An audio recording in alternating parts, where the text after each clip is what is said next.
Feelings lead to behaviors. Behaviors turn to habits. Habits mature to become character.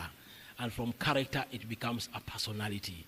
We can reverse it by having the mind of Christ, so that what comes into our mind, because the source is the word of God, it will change how we feel. It will change how we behave. It will change our habits. It will make our character to be like of Christ. And finally, our personality is going to be godly. Amen. There is hope for us, and there is hope for our children. My brothers, you might have married a virgin, but at 40 years, during the secondary adolescence, she becomes a lesbian. How can we avoid that? And see, how can we develop ourselves, add knowledge to ourselves, bring great revolution in this development of marriage and family while others are collapsing? It has been found out that boys, I'm very specific, boys raised in single-parented families have high chances in getting to a lot of crimes in our society in comparison to boys who have been raised in a more stable, healthy family.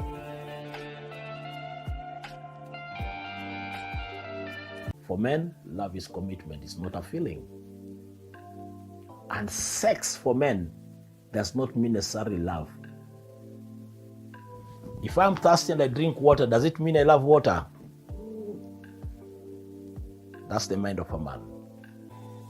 Research has found out that healthy marriages produce healthy children and healthy family members as far as their mental and emotional experiences are concerned. And so we come into this world ruined creatures. We come into this world creatures who are in danger of eternal damnation, the eternal wrath of God. Every single human being comes into this world bearing the sin of Adam, both its corruption as well as its penalty. Yes. So sin is not something that that comes to us after we are born. It's something we come into this world with. That.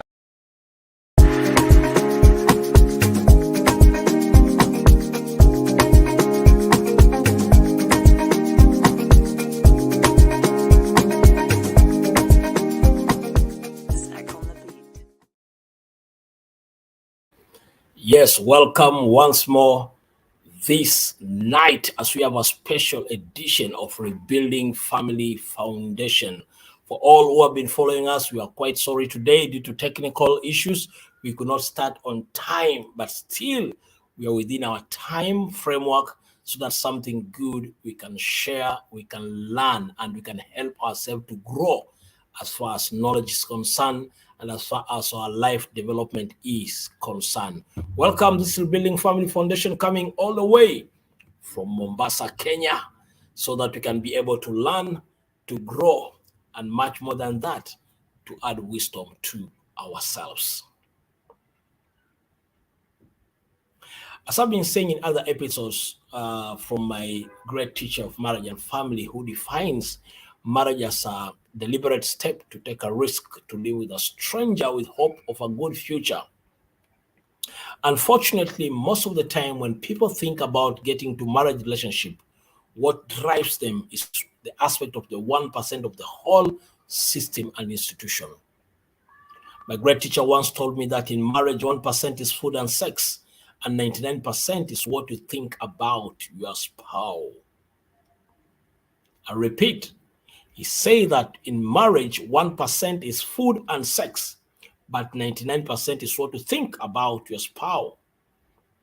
But most of the time, people jump into marriage because they want a woman who can cook very well, and someone wants a man who can supply something and food for them to eat, because one is trying to run away from lack and poverty, and some jump in just because of sex. But food and sex is 1%. 99% is what you think about your spouse. Now, what you think affects how you feel, and how you feel affects how you behave, and how you behave affects your day-to-day habits. And your habits are so much connected in one way to another towards your character, and your character makes your personality, which describes who you are. Now, for us to become better and to enjoy the 99% and start investing in the 99%, I'm happy because right now you are tuned to our program so that you can get to learn something good and you can add value to yourself. And I believe through our program, each and every time as we'll be coming on air, my responsibility will be making sure that we learn on how we can invest in the 99% so that by the end of the day, we can achieve a 100% results for a great success and for a great future. Welcome once more. The last 2 weeks, we've been learning about stupid decisions which couples make. And there are a number of things which we had learned before. If probably you missed it out last time, I'd like to encourage you to go to our YouTube channel, Rebuilding Family Foundation, and just search for that episode. We talked about 5 stupid things which couple and decisions which couple make, which most of the couples make. And today, I'm here for the next few minutes. We discuss the other remaining 5. If you missed the first 5, kindly go back once more to the other episode and learn from it. And I believe as you do that, in one way or the other, you're going to add value to yourself. Why? Because knowledge has power. And not only power, applied knowledge brings absolute power in one way or the other. Are you there? If you can hear me, if you can get me, if you have been waiting for this program to start, kindly communicate something, type something, let me know who is together with me at this particular point, even as we are learning great things about life. If you are there, you can hear me, kindly communicate. How has this program brought a change in your life? Number 5, what are other stupid things which couple or decisions which couple make in their marriages? I can hear someone is telling me, please, can you just remind us about the last episode?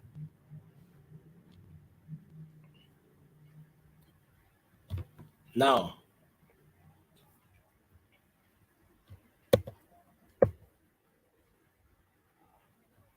for us, for those who are requesting for the same, the first thing which we learned last time, which is a stupid decision which a couple can make, is having what we call stupid secrets, withholding important information for fear of rejection. There are times in life whereby instead of keeping something secret, it's better to bring them into light, tackle them, discuss, deal with the issue, and progress in your development. But the moment you start living in secret and keeping things in secret, it is like someone taking a coal of fire and putting it on the stomach without remembering that it will burn him or her in one way or the other. More about it, go to last episode. Also, we talked about stupid egotisticism, whereby someone has this kind of philosophy: my freedom, my right, my freedom, rights to do what I want is the most important thing than how you feel. And we found out that there are some people, yes, they are married, you left your father, you left your mother, you decided to start one family, but still, your philosophy is all about your freedom, it's all about your right, without taking care about the feeling of the other partner. This is an unwise decision which can lead to problem, and it has brought problem to many couples. We talked about stupid pettiness, whereby there's some people, they make a big deal out of small stuff. Something minor happens, you make it a big thing. Something is just an anthill, you make it a mountain. And such kind of issues has brought trouble in a lot of relationships. We also talked about stupid power, an attitude whereby you never lose an argument, you'll always argue with your husband, you'll always argue with your wife, and in your argument, you must be the winner. You must always show that you are in control, you'll never lose, and not only that, you forget that in the process, you're hurting your husband, you're hurting your wife. It's a stupid act and immature, and will always bring regress in relationships. And finally, last time we finished with stupid priorities. Here we say that you're consuming all your time and energy with work, hobbies, herald, chores, missions, and you don't create time for your partner. When priorities are not right, usually marriages and relationships get into big crisis. What we have for today then? What are other stupid decisions which couple make that we need to understand? Number 6, that's what we call stupid happiness. I'll repeat again, stupid happiness. What is stupid happiness? Now, this is seeking stimulation and assurance from all the wrong places to satisfy your immature need to feel good versus to be good. I repeat again, it's an act whereby someone seeks stimulation and assurance from all wrong places to satisfy your immature need to feel good versus to be good. Now, when couples start getting to maturity, it becomes paramount for them to understand one thing: be good than be a person who always seek to feel good. Feelings should always come and go. Now, where the challenge comes is when a crisis happens between two couples. And today is so much common. You find a husband and a wife that are in crisis, then someone will post a statement on social media so that other people can have sympathy with him or her, and a lot of sympathy. Paul, yeah, you better be free. It is important for you to be free. It's not a must to be a man. It's not a must to be a woman. Men are dog. Women are just but blah, blah, blah, blah. Now you are seeking a lot of stimulation and excitement from all wrong places. What you're forgetting is marriage is not a community development project. Other people's opinion about the uniqueness and difference of your relationship does not matter. So one of the most mistake we make is that we always seek for other people's opinion on our relationship. When they excite us, they tell us what our ears want to hear at the expense of how our children will suffer, how our wife will suffer, how our husband will suffer. You are the product and the producer of your own joy and happiness. Don't depend on third parties to make you feel good and happy. Be good. Make right decision. Don't expose your family challenges to the public so that it's in the social media, you can get a lot of likes, and by the end of the day, you remain destroyed, wrecked, and for those who are wise, they see you as a mature, foolish individual. We call it stupid happiness. Sometimes others go even further to go for clubbing, drinking, getting married, getting drunk. Some even they can go to the church and they discuss to everybody about their family problem in the name of a prayer need, so that people can can sympathize with them and they can feel happy at least. Please, if you need to talk, look for a marriage therapist or get a mature, stable person and share your issues so that you can get help. Stupid happiness always brings a lot of disaster in our relationship. Be wise and be good, not just be a person who runs to feel good. Number 7, stupid excuses. Stupid excuses. Now, why is it important to understand what is all about these stupid excuses? Now, instead of acknowledging misdeeds and being accountable and responsible, you fight back with all excuses that just cause more damage. Here is when we say you need to learn to apologize. Now, no man is perfect, no woman is perfect, no marriage is perfect in any way. Each and every relationship need time and moment to grow and to develop. Now, in growth and development, now you need to understand one thing. For your relationship to be smooth, the rubber must meet the road. Just like if you buy a tire for a car and it is rough for gripping, for it to be smooth, the rubber must meet the road so that it can be smooth. Now, that one means differences on how we think, how we perceive things, and even how we do things is not a problem in essence. But Living in a lifestyle and a relationship whereby you are always the victim, the other party is always the bad person, is what leads us to what we call stupid excuses. Whereby, when something happens which is not appropriate, instead of acknowledging the misdeed, and you take accountability over the crisis you have, you take accountability over the situation you have, you start coming up with a lot of excuses without being responsible over the action, which over the event which has just taken place. Now, stupidity here is when you start fighting back with excuses to justify yourself for the damage caused. You had a difference.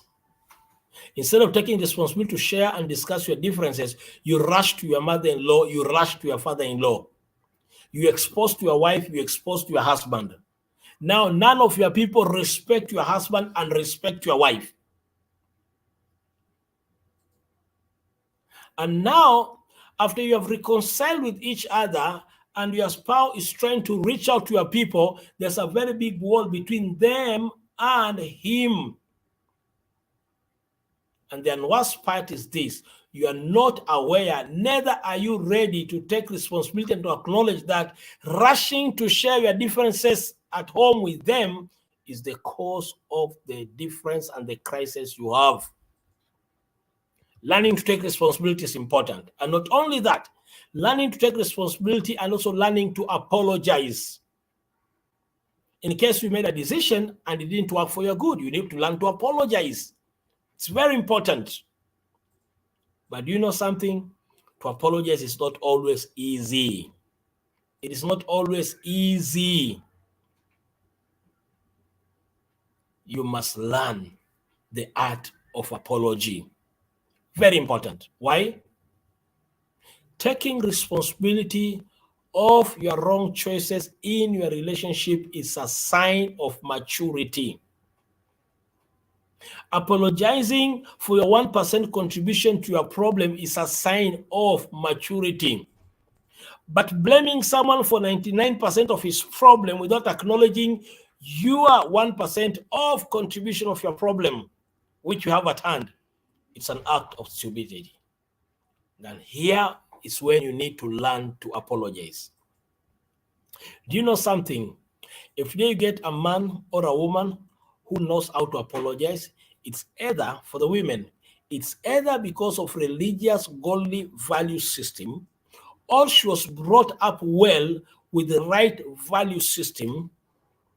If not those two, it's because of being naive and there's nothing else they can do in that marriage. For the same way, a man who knows how to apologize is because of the right value system which has been brought up with, or because he's jobless and penniless, and he has to do that for peace to prevail. How can we learn the art of apology? Now, there's a guy who I like so much because he has talked to us, he has given us, he'll give us some tips on how to learn to apologize in case there's a difference. How can you learn to say sorry? Listen to what he says. Don't you hate it when you hurt someone you love? How to say sorry when you've done that.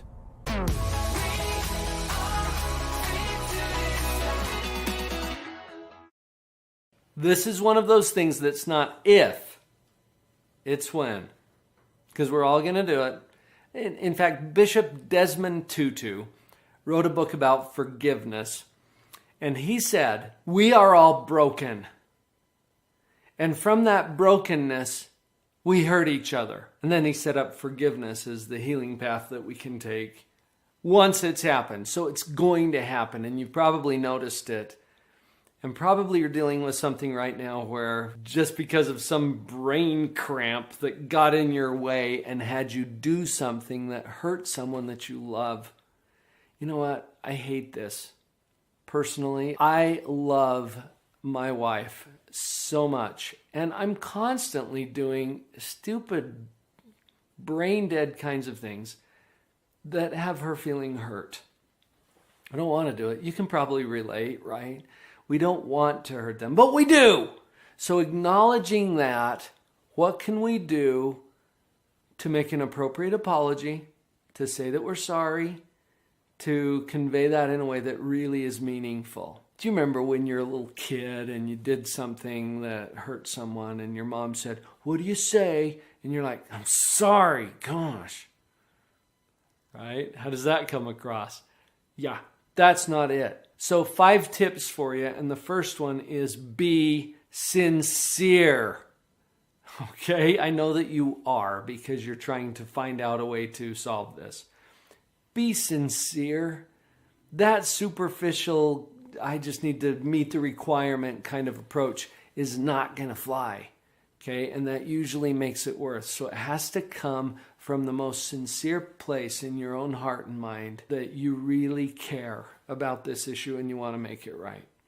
Be sincere. Tip number 2, be specific. So it's not just, "I am so sorry." Okay, that's sincere, right? But it's not specific. Sorry for what? Yeah. So you get to come to terms with the boneheaded thing that you did and be very specific about that. Now that leads to tip number 3, and let's talk about these two together, because being sincere has to be tied to number 3. Focus on the person who was hurt, not you. All right? So I'm sorry that I'm such an idiot. No, that's specific. It's not very sincere, actually. It's really more self-deprecating. Be sincere and focus on the person who was hurt. I am so sorry that I caused you to be late for that important meeting. Okay, now that is both specific and sincere. All right? Specific and sincere, and it's focused on the person who was hurt. Those are the first 3 tips. Number 4 is going to help too. Stay in front of your butt. Spelled B-U-T. All right? But shows up and gets in our way sometimes. Well, I'm really sorry that I did that. But, now what's coming next? Yeah, some kind of a justification or shifting the blame to someone else. You got to stay in front of your butt. And what that means is, when you hear the but coming in your own mind, stop, pause, zip it at that point. Stay in front of whatever you say before the but. Okay? So, I am really sorry that I caused you to be late for that important meeting. If you say but, you just spoiled the whole thing. And you took the focus off of the person who was hurt in the first place, and it's coming back to, but you didn't tell me that you needed to be there by then, or you did this or that caused me to do whatever that caused us to be late. No, don't go there. Stay in front of your butt. And then tip number 5. I'll review all of these here in just a sec. Tip number 5. When it's appropriate, offer to share what you have learned or what your commitment is moving forward. So in addition to saying you're sorry in a sincere and specific way that focuses on the person who's been hurt, you're staying in front of your butt, and you're showing them that you are bright enough and attentive enough to learn from your mistakes so that as you move forward, it's less likely that it's going to happen again. So can you picture how that could play out? You give your sincere, specific apology focused on the person who was hurt, staying in front of your butt. And then you say something like, you know what I've really learned from this is that I need to track a little better what other people are doing and not get so caught up in my own thoughts, because I want to be there for you in the future. You can count on me moving forward to not repeat that mistake. I really don't want to hurt you. Do you see how that could possibly help you to not only do an appropriate apology, but to take some important steps forward in building this relationship in a powerful and healthy way? If you're new to the channel, click subscribe. We've got new videos coming out every day. I'll see you tomorrow.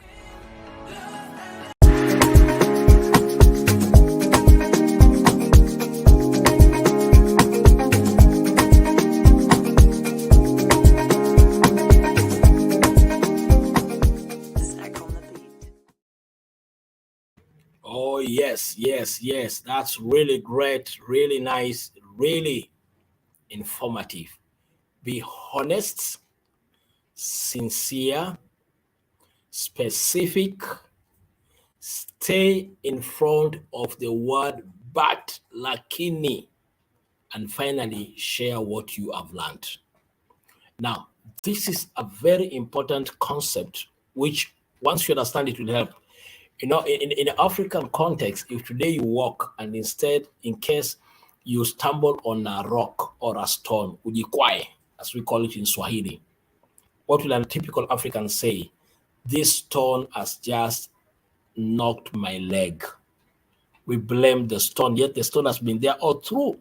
Instead of acknowledging it is you who have knocked it. So we are in a society whereby we have been raised up in blaming everything for each and every situation which we are in. So we become, actually, we get to a point of having a master's degree in complaining, murmuring, and blaming everybody. By the way, this problem started long time ago from the time of Adam and Eve. When God asked Adam, "Where are you?" he said, I'm hiding. Why are you hiding? What did he tell God? It is this woman you gave me. Hey, madam, what's up? It's not me, it's the snake. Blame shifting has been there for a long time, and it gives room for people to have excuses which are not healthy in one way or the other. We must learn in one way or the other. For us to grow and to be mature in a relationship, we need to learn also to overcome what we call stupid excuses, and we take responsibility of ourselves. Yeah, I can hear there's some people who are participating with us. Let me read some of the feedbacks I have.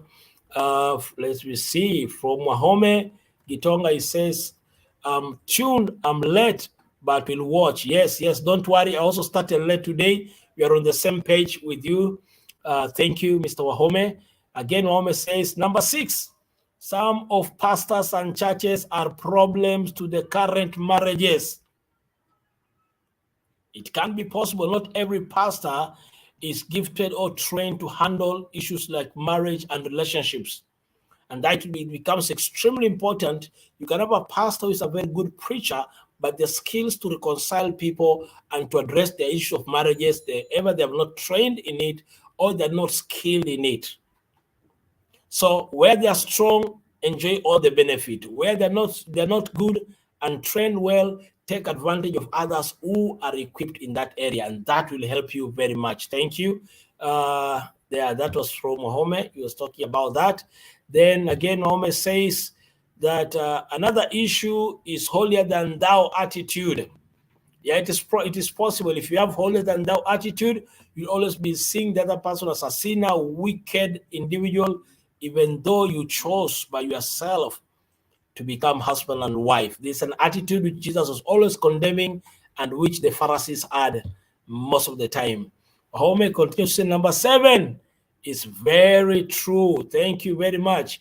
We have Daniel Mutunga who says, learning to apologize. It's a big task. It is true. Learning to apologize, it's not easy. It's something which you have to grow, we have to develop by ourselves in one way or the other.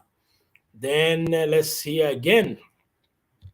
Another comment coming from Wahome once more. He says, but Reverend Bolo, I respect you a lot, but how can you forgive those stupid in-laws family members who interfere with our marriage mpaka to me we separate? I hate these in-laws. I hate them. What happens if your in-laws interfere with your marriage to the point of separating?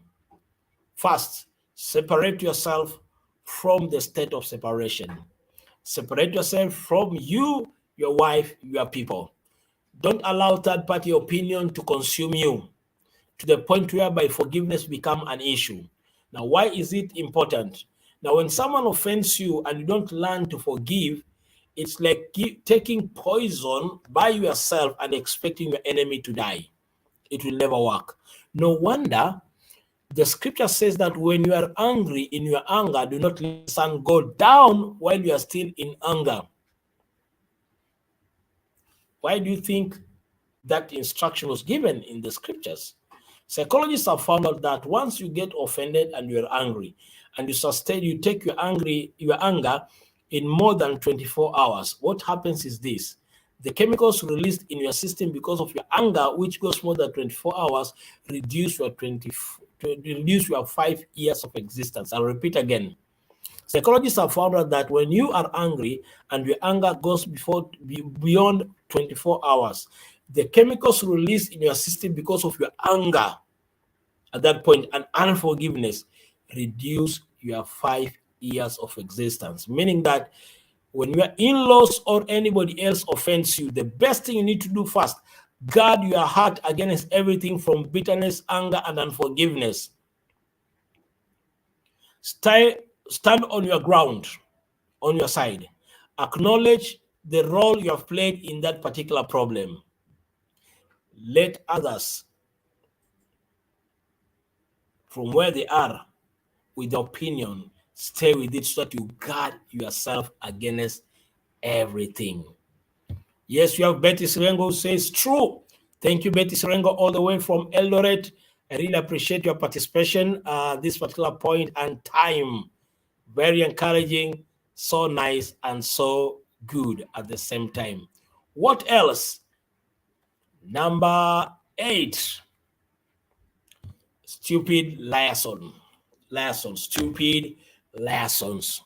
Now, what is stupid liaison? This is staying attached to relatives and friends who are outright bad influence and destructive to yourself and your relationship, and allowing these folks to hurt your partner.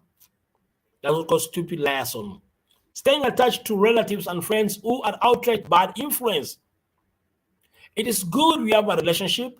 It is good we have relatives, but it's important for us to understand some of the relatives we have, they are bad influence to our relationship, to ourselves, or sometimes to one of the spouse. No wonder you need to understand the moment you say, I do, you are disconnecting yourself from them to start a new kingdom, whereby your husband becomes the king, you become the queen. And you come up with a new system of governance. But the moment you start entertaining third parties to intrude your relationship, it's been stupid. Staying attached to relatives and friends who outright have bad influence and destructive to yourself and your relationship. If the opinion of your relatives are contrary to the rules and the law of relationship, contrary to the rules and the laws of the good book, be very careful. When you are going to lose your husband or you are going to lose your wife, suddenly they are going to reject you and separate themselves from you. You'll be as a fool in their own eyes. Why? Every man and woman under normal circumstance minus crisis in life desires to have the best relationship. Then why do you entertain the opinion of your relatives who never made it in their marriage? Who have never made it in their relationship? Even at work, they are not relating well with workmates. They are not relating very well with their neighborhood. They are not relating very well. They never related very well with their wife, neither their husband. Then they become your consultant.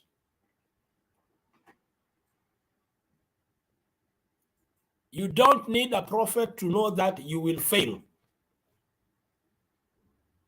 Unless the relative who had passed through a lot of negative issues in the past and they learned their role and they're protecting you from falling into their own trouble, which they did when they thought they were wise and they were not wise. We call it stupid liaison, whereby you stay attached to relatives and friends who are outright bad influence and destructive to yourself and your relationship, and allowing this folk to hurt your partner. Never allow your wife or your husband to be hurt at the expense of other people. Never. Why? Marriage is not a community development project. Marriage is not a church assembly. Even in your own church, if the elders, the pastor, the prophets, and the apostles, their opinion are towards breaking a relationship, get out of that church. It's not representing God. Get out from it. Look for another church. If it is your relative, pull away from them. Stay away from them until the time they'll get back to their sense. Don't allow your children, don't allow your wife, don't allow your husband to be hurt because of your relative. If your mother never made it, there's no way he'll make you to make it with the same philosophy she used. If your dad never made it, there's no way you'll make it if you're going to use the same principle they're using and mindset. And you know something? Nature, God, and the society will finally judge you for your stupid liaison.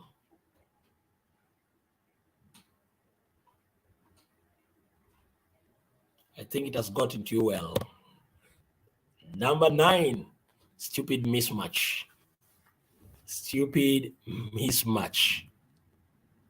Now, what's this? Now, this is the art where you see red flag clearly, and yet you stay around trying to put a square peg in a round hole. Not knowing when you leave, not knowing when to leave, and cut your losses. Seeing the red flag clearly, and yet you stay around trying to put a square peg in a round hole. You know, there are times whereby you can see some red flags from your partner. Even sometimes when you're courting, you can see some red flags. This guy hates his father and mother. What makes you think you'll be loved more than them? This person hates his brothers and sisters. It's an enemy to their cousins. What makes you think that you're going to have a good relationship with that person? Because the fundamental basis of where to love, respect, and differentiate is not intact. So now when you're courting and your partner is jumping up and down from one person to the other, then you start having this kind of a mindset. I think the kind of love I have, I'll pull him away from all the women, and I'll make sure that I love him until he'll never go to any woman again. You are not God. You are not Jesus. You are not the Messiah. If the person cannot decide to live right, you better, by seeing that red flag, my friend, pull out. Pull out. Even sometimes in marriage, there's some red flags which come on our way, but sometimes we give ourselves false hope and false confidence and false faith.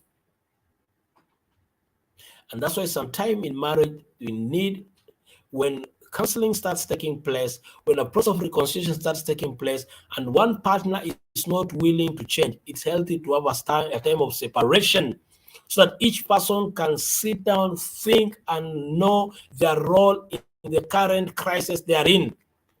Don't entertain a situation whereby you are so blind to real situations. Yes, your neighbor might have noticed something weird with your one of your partner or your children, and the way they spoke it is not good, but the idea really exists. Just a common blunder as we do. Then you start blaming the devil. We start blaming our neighbors and other people who are trying to let there's something wrong. I'm seeing something weird. The kind of people associating with your husband, your wife, they're not the best. So what happens? Because you are in Chama, you start hating your neighbor, you start hating your husband, you start hating your people, because they are genuinely giving you alerts because of the red flag. Now, at this particular point, when the red flags are existing, and you get to the point of trying to deny, and red flags are there, and are not willing to know when to pull back and to confront the situation, you will be the loser by the end of the day. Always be very keen to identify red flags, create a notification, address the issue, spare the person. If you do that, it will help you by the end of the day. you are going to become a better person. And finally, number 10, disconnecting for all wrong reasons. Disconnecting for all wrong reasons. As I started by saying that we have different backgrounds as husband and wife, we have grown up in different tradition and culture, our worldview, even sometimes our level of education might be that big. Sometimes it may be intercultural marriage, whereby the culture of both parties is that big, so different. Now, these differences are not a problem. Problem come when you take advantage of biasness over your opinion to the point of disconnecting with your husband or your wife for wrong reasons. So because your father cannot sleep very well because of your differences, so you decide to go back to your father and leave your husband alone. Or you go back to your mom and you leave your wife alone. Why? Because your mom is not happy. Why do you disconnect from your wife because of the opinion of your mom? Why is it that the emotional state of your mom becomes a reason to justify sadness in your relationship? It's a stupid thing. Why? Call it stupid breakup. You're just breaking your wife because of the opinion of your people. You're just breaking the husband because of the opinion of your people, your neighbors and other people. You have not taken time to confront the situation, to discuss the situation, to call third parties who can help you, and you pull back. Now, the funny thing which you most of the time we don't know is this. As you are pulling back to leave your wife and your husband, widows and widowers are really admiring if they could have been in the same situation and they solved the problem. Those who have been divorced and separated, when they just look at you and your reasons for getting out of your relationship, they desire if they could have been in the same situation and they confront their difference and solve their problems. Sometimes what we need to know is to learn problem-solving skills.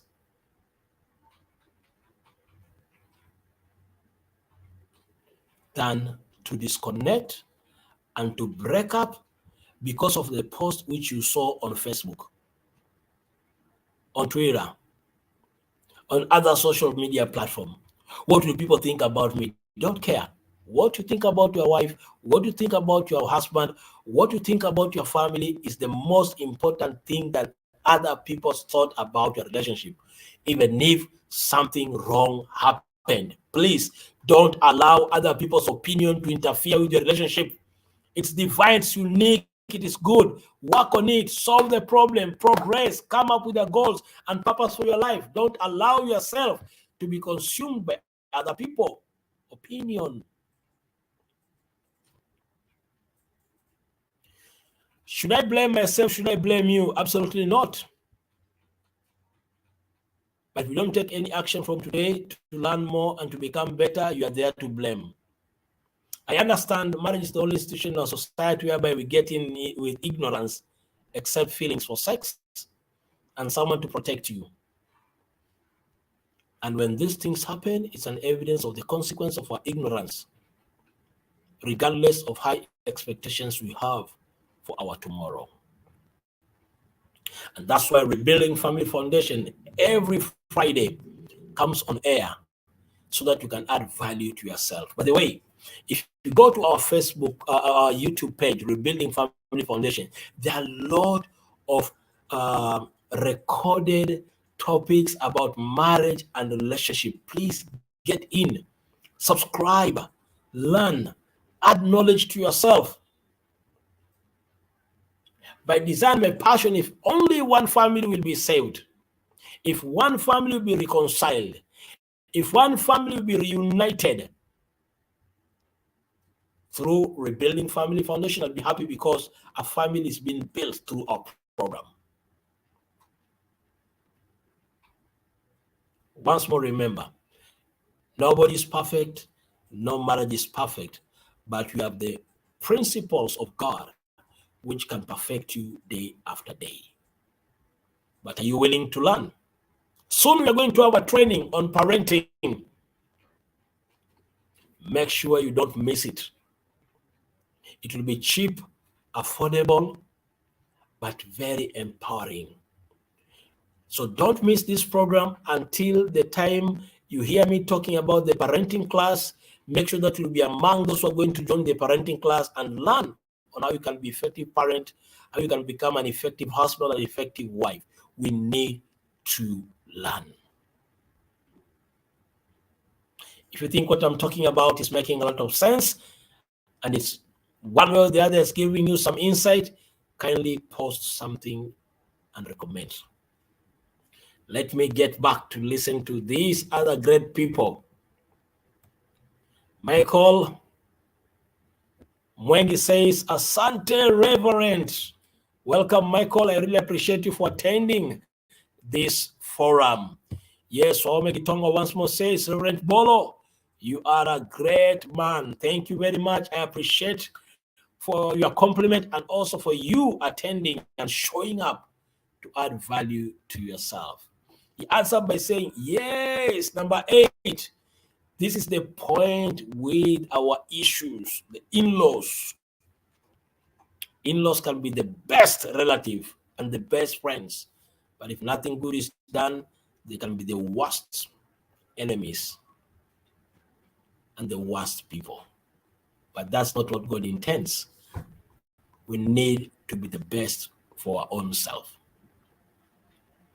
Thank you very much for joining us. Thank you, Betty Surengo. Thank you, Michael. Thank you, Ahome. I'd like to appreciate Daniel Motunga, those who text. I know there's some people, I usually meet with them in the town and they tell me, I usually follow up your program, but they don't comment anything. They don't send any message. Kindly, I request you every time, subscribe with us, send some information. It motivates me on this other side. Apart from that, it gives us course which will help us as time moves on. Good night, good morning, good evening from any part of the world you're joining us today in Rebuilding Family Foundation. Send this link to most of your friends. Let them get to join us and to learn from us. Thank you very much. Let's connect next time, even as we continue with our gracious, glorious program as we learn and add knowledge to ourselves.